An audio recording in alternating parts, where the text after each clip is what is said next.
ஓம் சாய்ராம். நல்லது நினைப்போம், நல்லதே நடக்கும். என்னோட வாழ்க்கையில் எவ்வளவோ அதிசயங்கள் நடந்திருக்கு.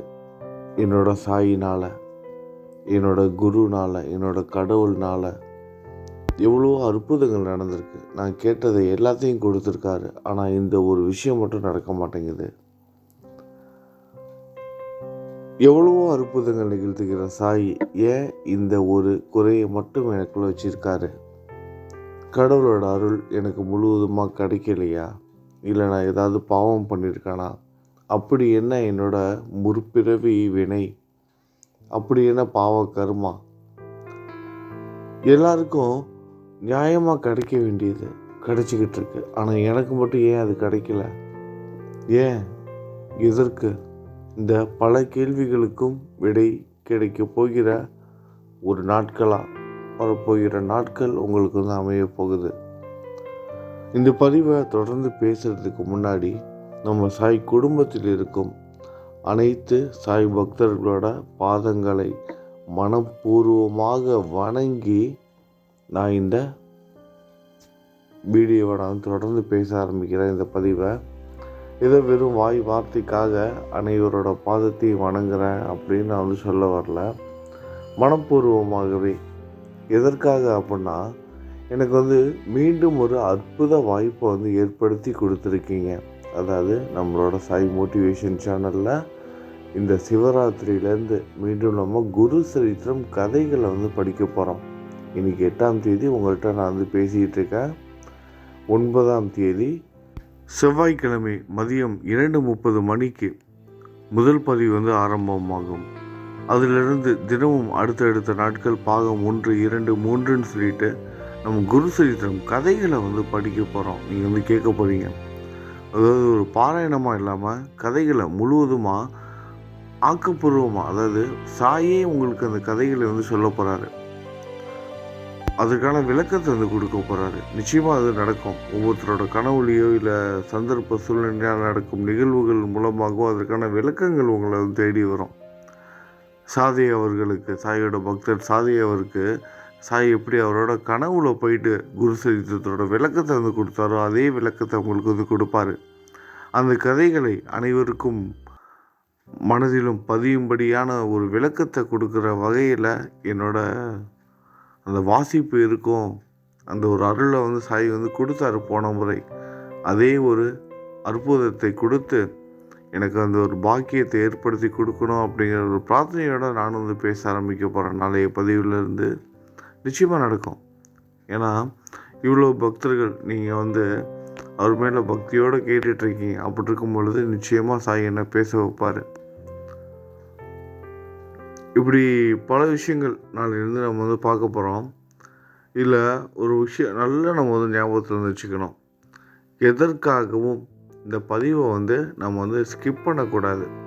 அதாவது ரொம்ப இன்ட்ரெஸ்டாக வந்திருக்கும், ரொம்ப இன்ட்ரெஸ்டிங்காக இருக்கும். இது நம்ம ஏதோ ஆன்மீக சொற்பொழிவு அந்த மாதிரி இல்லாமல் அந்த கதைகள் ஒவ்வொன்றும் அப்படியே நம்ம கண்ணு முன்னாடி காட்சியாக நிற்கும். ஏதோ நம்ம ஒரு படத்துக்கு போன மாதிரி அந்த காட்சி நம்ம கண்ணுக்கு முன்னாடி ஓடும். அந்த இடத்துல நம்ம நேரடியாக இருக்கிற மாதிரியே ஒரு உணர்வு வந்துடும்.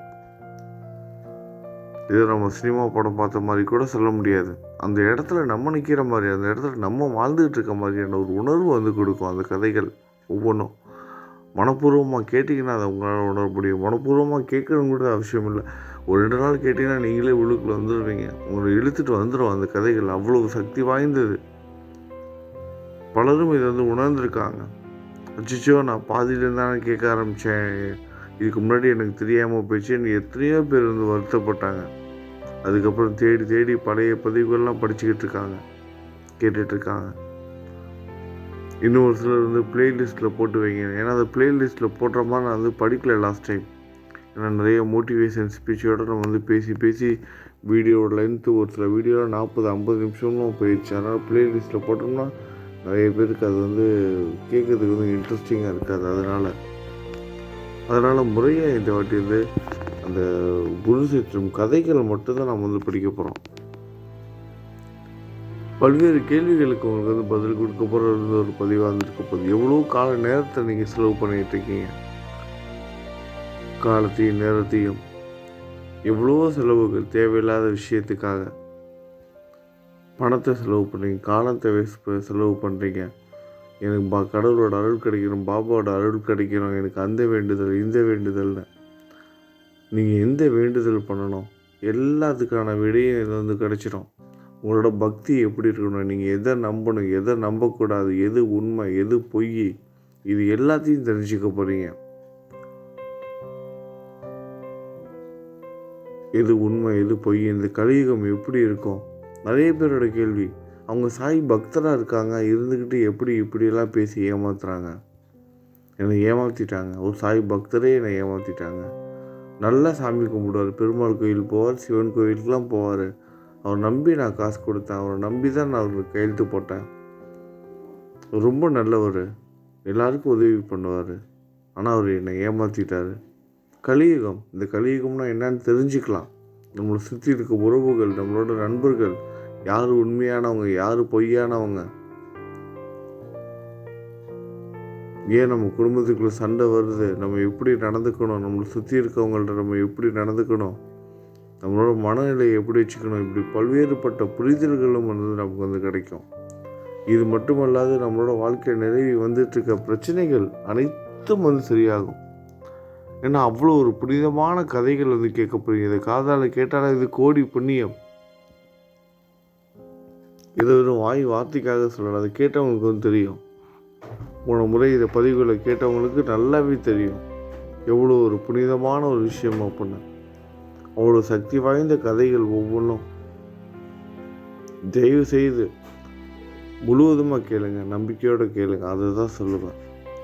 நேரம் இல்லை அப்படின்னு சொல்லிட்டு ஸ்கிப் பண்ணாதீங்க. நேரம் இல்லைன்னு சொல்லிட்டு ஸ்கிப் பண்ணாதீங்க.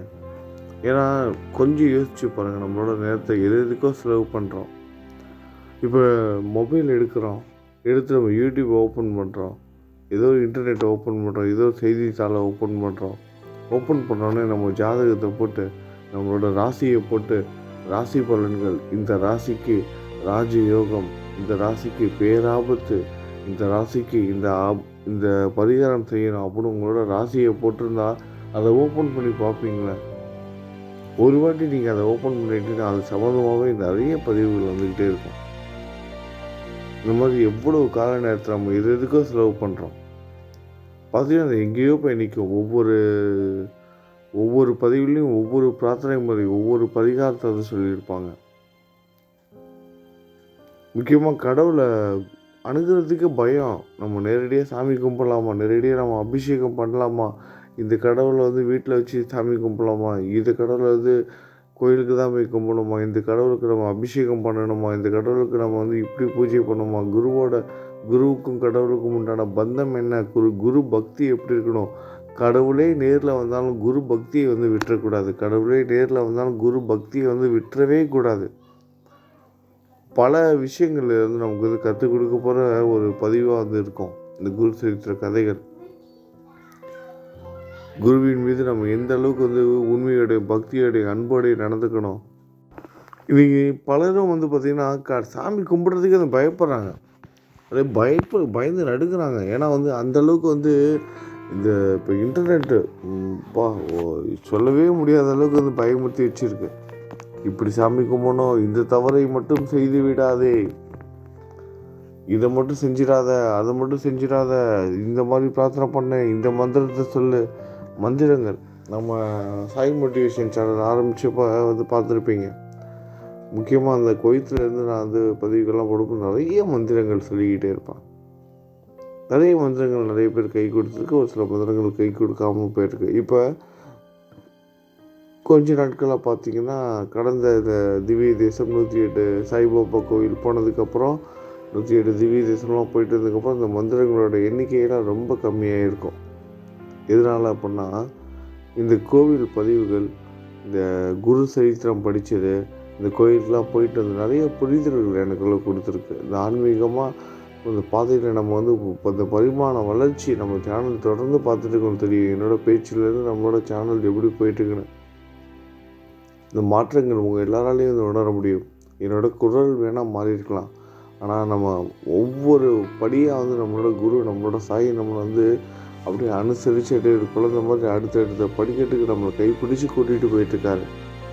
பல்வேறுபட்ட துன்பங்கள் கஷ்டங்கள் வாழ்க்கையில் மாறி மாறி வந்துக்கிட்டு இருக்கு. அப்பயும் நம்மளை கைப்பிடிச்சு விடாமல் நம்ம கையை பிடிச்சிருக்கோம். அவரும் நம்மளை பாசத்தோடு ஒரு கையை நம்ம கையை பிடிச்சா இன்னொரு கையால் அவர் என்ன பண்ணுறாரு, நம்மளோட தோளில் தட்டி கொடுத்து அதை வணைத்து அப்படியே கூட்டிகிட்டு போயிட்டுருக்காரு. நம்மளோட சாய் ஏதோ ஒரு நண்பனை கூட்டிகிட்டு போகிற மாதிரியும், ஒரு அம்மா ஒரு அப்பா தன்னோட குழந்தைய கைப்பிடிச்சு கூட்டிகிட்டு போகிற மாதிரியும் அவ்வளோ அழகாக பத்திரமாக கண்ணுக்குள்ளே வச்சு பத்திரமா கூட்டிகிட்டு போயிட்டுருக்காரு. ஆனால் நம்மளோட மனசு தான் அலைப்பாயுது, அதை பண்ணலாமா இது பண்ணலாமான்னு. கலியுகம் இது இறைவனோட பேரை சொல்லி கூட நமக்கு பெரிய ஆபத்துக்கள் வரலாம். எவ்வளோ பேர் சாமி கும்பிட்றாங்க, அவங்க நம்பி தாங்க செஞ்சேன், நல்லவங்க நிறைய கோயிலுக்கெலாம் போவாங்க, அவங்க நம்பி தான் நான் பணம் கொடுத்தேன், ஏமாற்றிட்டாங்க. நல்லா சாமி கும்பிட்ற குடும்பம், அவங்க நம்பி தான் என் பொண்ணை கொடுத்தேன், என் பையனுக்கு கட்டி வச்சேன். ஆனால் அவங்க இப்போ என்னோட குடும்பத்துக்கு இப்போ இது பண்ணுறாங்க, என் குழந்தை நல்லா வாழலை. நானும் என்னோடய கணவரும் பாபா மேலே நிறைய பக்தியோடு இருக்கு, இன்னும் குழந்தை பிறக்கலை. ஏன் எதனால்? பல கேள்விகளுக்கும் பதில் கிடைக்கும். உங்களோட முந்தைய பிறவிக்கும் இப்போ நடக்கிற இந்த பிறவிக்கும் உள்ள சம்மந்தம் கூட உங்களுக்கு தெரிய வரலாம். யாருக்கும் விளக்கம் கொடுக்க முடியாது. ஆனால் உங்களோட மனது அதற்கான விளக்கத்தை கொடுக்கும். உங்களோட ஆத்மா அந்த புரிதலை உண்டாக்கும். அப்படிப்பட்ட அருமையான ஒரு விஷயம்தான் நீங்கள் கேட்க போகிற வரப்போகிற நாட்களில் நீங்கள் கேட்க போகிற அந்த குரு சரித்திர பதிவு உங்கள் மனதிற்குள் கடவுளை பற்றில அந்த ஒரு புரிதலை உண்டாக்கும். சிவனை கும்பிடுறதுல பயம். நிறைய பேர் சிவன் சிலையை வீட்டில் வைக்கலாமா, சின்னதாக ஒரு லிங்கம் வாங்கிட்டு வந்துட்ட காசு ருத்ராட்ச மாலை. நம்ம போனோம் இப்போ இந்த 12 ஜோதிலிங்கத்தில் கிட்டத்தட்ட 5-6 ஜோதிலிங்கத்துக்கு நம்ம போயிட்டு வந்துட்டோம். போன கோவில்கள்லாம் பார்த்துருப்பீங்க, அபிஷேகம் நம்மளே பண்ணலாம். சிவன் சிலையை தொட்டு நம்ம அபிஷேகம் பண்ணலாம். பார்த்துருப்பீங்க எவ்வளோ புண்ணிய ஸ்தலத்தில் காசிக்கு போனப்போ அங்கே காசிநாதரை நம்ம உள்ளுக்குள்ளே போயிட்டு நம்ம அந்த வீடியோ மட்டும்தான் நீங்கள் பார்த்துருக்க மாட்டீங்க. அகத்தியர் அந்த எந்த லிங்கத்துக்கு அபிஷேகம் பண்ணி காசியில் உட்காந்து பூஜை பண்ணாரோ அந்த லிங்கத்துக்கு நம்ம அபிஷேகம் பண்ணோம். நான் என் கையால் பண்ண தொட்டு, நான் மட்டும் இல்லை, அங்கே போகிற பக்தர்கள் எல்லோரும் பண்ணலாம். நீங்கள் போனால் நாங்கள் பண்ணலாம். எல்லா கோவில்லையும் நீங்கள் போய் அபிஷேகம் பண்ணலாம். காசியில் மட்டும் கிடையாது, எல்லா கோவில்கள்லையும். இங்கே ஆனால் பயம், கோவிலுக்குள்ளே போகிறதுக்கே அது பயம், சிவனை பார்க்கறதுக்கே பயம். அவ்வளோ எளிமையானவர், அன்புள்ளம் கொண்டவர், கேட்குறவங்களுக்கு கேட்ட வார்த்தை அள்ளி கொடுத்துருவார். என்னென்னமோ மந்திரம், மிருத்யுஞ்சய மந்திரம் தான் உயிரை காப்பாற்ற மந்திரம், நோய் நொடியிலிருந்து காப்பாற்றுற மந்திரம் மிருத்யுஞ்சய மந்திரம். அற்புதமான மந்திரம். அதை நம்ம தொடர்ந்து நம்மளோட சேனலில் சொல்லிகிட்டு இருக்கோம். தமிழ் இங்கிலீஷ் 2 லாங்குவேஜில் நான் கொடுத்துருக்கேன். உங்களுக்கே தெரியும், உங்களோட முன்னோர்கள், நம்மளோட பெரியவங்க, நம்மளோட அம்மா அப்பா எவ்வளோ பேரெல்லாம் சொல்லி கொடுத்துருக்காங்க. அதெல்லாம்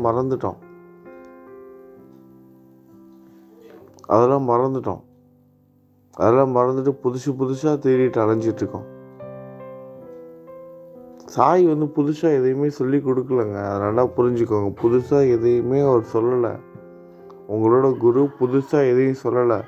நம்ம மறந்த விஷயத்தை தான் அவர் ஞாபகப்படுத்திட்டு போயிருக்காரு. இந்த கலியுகத்தில் நம்ம இதுக்கு முன்னாடி பண்ண நல்ல விஷயங்கள் நமக்கு ஞாபகப்படுத்தி சொல்லி கொடுத்துருக்காரு. அவர் எதை வைத்து போதித்தார்? குரு சரித்திர கதைகள், பகவத்கீதை, ராமாயணம், மகாபாரதம், இந்த மாதிரியான கதைகளை வைத்து தான் அவரோட போதனைகள் அனைத்தும் இருந்தது. இறைவன் ஒருவனே, பரம்பொருள் ஒருவனே. கலியுகத்தில் தோன்றான மக்கள் எல்லாம் பிளவுபட்டு இருக்காங்க, ஜாதியாலையும் மதத்தாலையும் இனத்தாலையும்னு.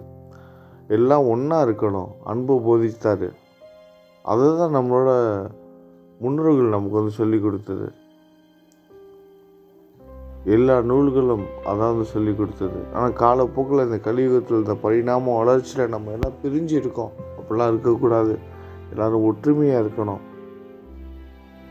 பசித்து இருப்பவருக்கு உணவுன்னாரு. அதை அப்படியே அவர் சொல்லியே ஒரு 100 அது ஞாபகப்படுத்திட்டு போனார். அதுவே இன்றைக்கி வந்து மாறி போச்சு. யாராவது இப்போ போனால் அமாவாசை அன்னைக்கு இந்த கோயிலுக்கு போ, சாமியை கும்பிடு, யாராவது ஒரு 9 பேருக்கு 3 பேருக்கு சாப்பாடு வாங்கி கொடுத்துட்டு போயிரு, அவ்வளோதான். இது சாஸ்திரத்துக்கு. இப்போ சாமி கும்பிட்றது அப்படியாச்சு. அமாவாசை அன்னைக்கு போனோம், அவசரமாக ஐயோ காலைல 9 மணிக்கு நமக்கு வந்து ஆஃபீஸ்லேருந்து வேலை இருக்குது, டியூட்டிக்கு போய் ஆகணும், இல்லைனா லாஸ் ஆஃப் பே ஆயிரும், சம்பளம் போயிடும் அப்படின்னு சொல்லிட்டு நம்ம என்ன பண்ணுறோம், விடிய காலையில் போகிறோம், எங்கேயாவது போய்ட்டு தர்ப்பணம் கொடுக்குறோம். அங்கே தர்ப்பணம் கொடுத்துட்டு வெளியே வரும்போதே வந்து பக்கத்தில் ஒரு மாடு நிற்கும். மாட்டுக்கு முன்னாடி ஏகப்பட்ட பேர் கீரைக்கட்டாக போட்டிருப்பான். பக்கத்தில் நம்மளும் ஒரு கீரைக்கட்டை வாங்கி போட்டுறதா, திங்குதோ திங்கலையோ அதெல்லாம் நமக்கு தேவையில்லை. பக்கத்தில் பார்த்தா பிச்சை எடுக்கிறவங்க உட்காந்துருப்பாங்க. அவங்கக்கிட்ட பார்த்தீங்கன்னா பக்கத்தில் உனக்கு முன்னாடி 1000 பேர் சாப்பாடு போட்டு போயிருப்பான். அதெல்லாம் பார்க்கறது கிடையாது. கூட்டத்தோட கூட்டமாக நம்மளும் 4 பேர் சாப்பாடை வாங்கிட்டு அங்கே இருக்க 3 பேருக்கு 4 பேருக்கு கொடுத்துட்டு போயிட்டே இருக்க வேண்டியது.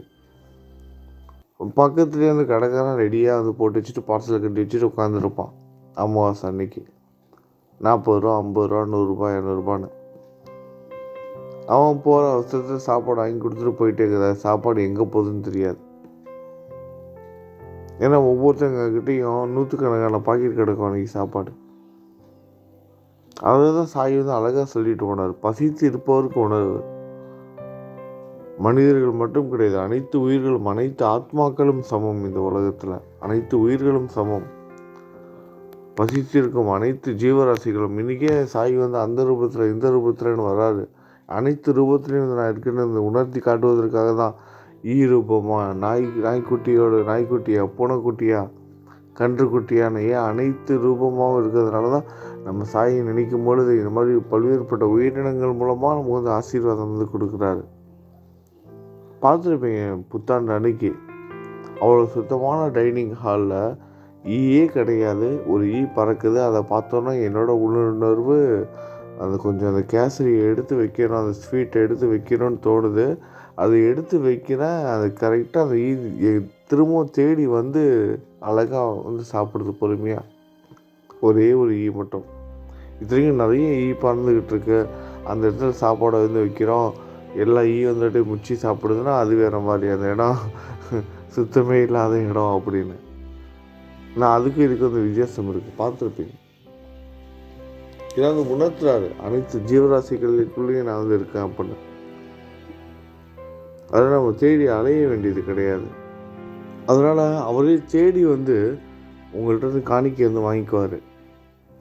இல்லை நான் இருக்கிற இடத்துல எல்லோரும் வசதியானவங்களாம் இருக்காங்க, என்னால் வந்து உணவுலாம் கொடுக்க முடியாது, நான் என்ன பண்ணுறது, என் கையால் உணவு கொடுப்பதற்கான ஒரு வாய்ப்பு இல்லையே. நான் நிறைய பேருக்கு வந்து உணவு பண்ணுறேன், நிறைய ட்ரஸ்ட்டுக்கு வந்து பண்ண அனுப்புகிறேன், நிறைய பேருக்கு வந்து உதவி செஞ்சிட்ருக்கேன். ஆனால் என் கையால் யாருக்கும் தான தர்மம் செய்ய முடியலையே. அந்த ஒரு பாக்கியம் எனக்கு கிடைக்கலையே. நான் இருக்கிற இடத்துல அந்த மாதிரியான ஒரு இடம் இல்லையே. அதெல்லாம் வேணாங்க. நீங்கள் அந்த மாதிரி சிந்திக்கவே வேணாம். 4 பேருக்கு ஆறுதலை வந்து கொடுங்க. மனப்பூர்வமாக ஆறுதலாக வந்துருங்க. எல்லாரோடையும் பாசமாக இருங்க. உங்கள் வீட்டில் இருக்கவங்கள்ட்ட வந்து பாசமாக இருங்க. அன்போடு நடந்துக்கோங்க. அது போதும். உங்களை சுற்றி எப்போதும் பாசிட்டிவ் வைப் இருந்துக்கிட்டே இருக்கணும். அதை மட்டும் மனசில் இருந்து வச்சுக்கோங்க. அப்புறம் நம்ம சாய் குடும்பத்தில் இருக்கும் அனைத்து சகோதர சகோதரிகளுக்காக வந்து பிரார்த்தனை பண்ணிக்கோங்க. நம்ம எல்லாருக்கும் தெரியும், நம்ம சாய் குடும்பத்தில் திரும்ப திரும்ப சொல்லிக்கிட்டு இருக்கேன், நிறைய நண்பர்கள் நிறைய பேர் உடல்நிலை சரியில்லாமல் இருக்காங்க. அவங்க எல்லாம் உடல்நிலை சரியாகி மீண்டு வரணும் அப்படிங்கிறதுக்காக தொடர்ந்து நம்ம சேனலில் சொல்லிக்கிட்டே இருக்கோம். நீங்கள் எல்லாம் பிரார்த்தனை பண்ணிக்கிட்டே இருக்கீங்க. அதே மாதிரி நிறைய சகோதரிகள் கன்சீவாக இருக்காங்க. அவங்க எல்லாம் நல்லபடியாக இருந்து குழந்தை பெற்றெடுக்கணும். குழந்தை வரம் இல்லாமல் நம்ம சாய் குடும்பத்தில் யாருமே இருக்கக்கூடாது. எல்லார் வீட்லேயும் இருந்து குழந்தை இருக்கணும். இந்த மாதிரி குழந்தைக்காக யாரெல்லாம் பிரார்த்தனை பண்ணிட்டு இருக்காங்களோ அவங்க எல்லாருக்கும் குழந்தை வரம் வந்து கொடுக்கணும். சாய்கிட்ட கேளுங்க. வாழ்க்கை துணை திருமணம் ஆகாதவங்க அவங்க நல்லபடியாக திருமணம் நடந்து நல்லபடியாக குழந்தை குட்டியோடு அவங்க சந்தோஷமாக வாழணும் அப்படின்னு பிரார்த்தனை பண்ணுங்கள். உங்களுக்காகவும் உங்கள் குடும்பத்துக்காகவும் பிரார்த்தனை பண்ணிக்கோங்க. இந்த நிமிஷம் நீங்கள் எதுக்காக பிரார்த்தனை பண்ணுறீங்களோ அந்த பிரார்த்தனை நிச்சயமாக நிறைவேறும். நம்பிக்கையோடு இருங்க. இந்த சூழ்நிலையும் கூடிய சீக்கிரமே மாறும். நிச்சயமாக மாற்றத்தை உங்களோட சாயி உங்களோட வாழ்க்கையில் கொண்டுட்டு வருவார். உங்களோட நம்பிக்கை மட்டும்தான் உங்களை காப்பாற்றும். உங்களோட நம்பிக்கை ஒன்று மட்டும் தான் உங்களை காப்பாற்றும். அதை என்றைக்கும் மறந்துடாதீங்க. வேறு எதையும் நம்பாதீங்க. உங்களோட நம்பிக்கை, உங்களோட பக்தி அதான் உங்களுக்கு துணை. இதை எப்போதும் மனசில் வச்சுக்கிட்டு உங்கள் கைக்கு அப்பாற்பட்ட விஷயங்களை சாயோட பாதத்தில் ஒப்படைச்சிட்டு நம்பிக்கையோடு இருங்க. எல்லாமே நல்லதாகவே நடக்கும். நல்லது நினைப்போம், நல்லதே நடக்கும். ஓம் சாய்ராம்.